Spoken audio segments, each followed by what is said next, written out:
Hey there everyone. Now there are many ways of starting a YouTube channel. You can play games such as Call of Duty, Fortnite, or GTA. You can start vlogging your day-to-day life or your family. Not like that guy though. Or if you know a thing or two, you can show other people how to do things. Like how to dance, how to use a program, or even tying your shoes. But you ever wonder what happens if you're to mix the intensity of gamers, the face-to-face of vloggers, and the sincerity and know-how of tutors? Is that what they're called? You get gun YouTube. Now look here, listen. I'll just say it. These guys are pretty fucking insane. Like, wow, like, damn, you said that? We've got a pretty good solution. Works most of the time. We'll show it to you.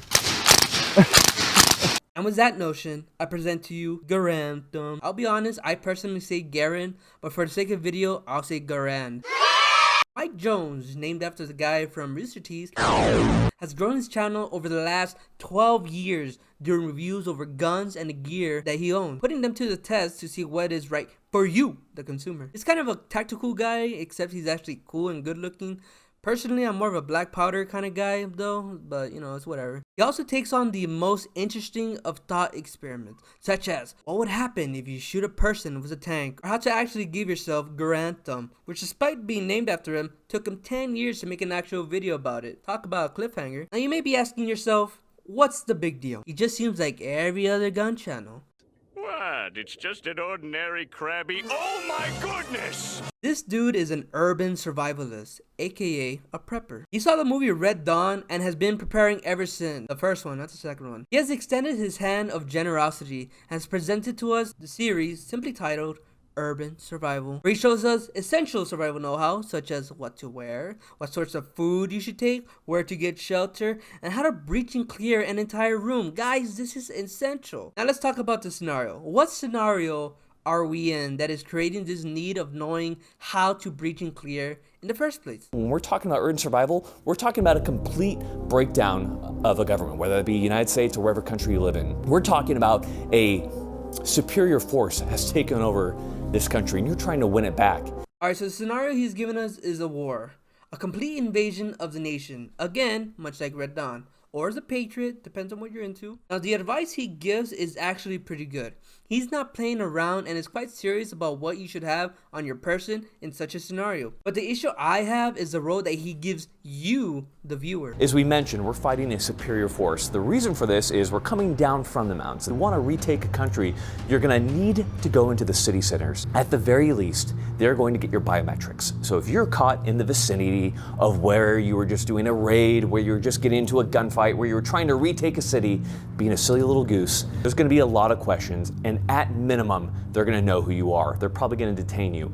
That's only if they follow the rules of war. If they don't, probably it's going to tell you to dig a hole and they're going to shoot you and throw you in there. He honors you the role of being the heroes, the militiamen who come back and reconquer the country, becoming the enemy's most wanted, committing to your patriotic duty for your people, for your country. We hit him with that American Eagle screech, that...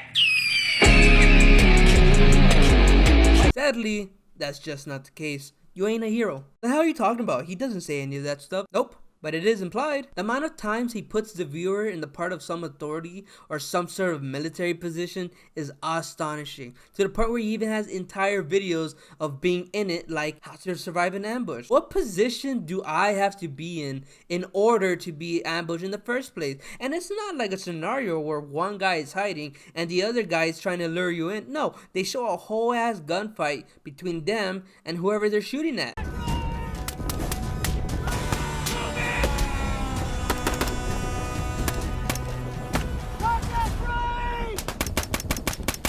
And it doesn't end there either. We also have how to survive a professional army and how to escape being hunted. All things that only people with high military standing should be worrying about. Even in that case, don't you think those people would already know what to do in such an event? Now to be fair, the guy's a veteran. He even goes on as to why he's the man to tell you what's what in the beginning of most of these videos. What is my experience with urban survival? I served a long time as a survival, evasion, resistance, and escape instructor in the United States military. I got to teach it and unfortunately got to experience it in multiple ways. He knows genuinely what to do, and like I said, gives actual advice that is essential for the most part, but because of the context he gives of a bigger force taking over and you taking back your country actually makes it dangerous in my opinion. If it was just a situation like in Fallout or even vampires taking over the country, then sure, most of what he says is completely valid, but that's just not the case. He's coming from this sort of idea that you, for some reason, are a destined leader and that it is up to you and your band of buddies to kick these naysayers out. He's basically making you Ethan from Homefront The Revolution. A bad game, by the way. Bad character too. Anyways, that's about it. Thank you, Captain Price, for this information. I'll be now joining the Minutemen.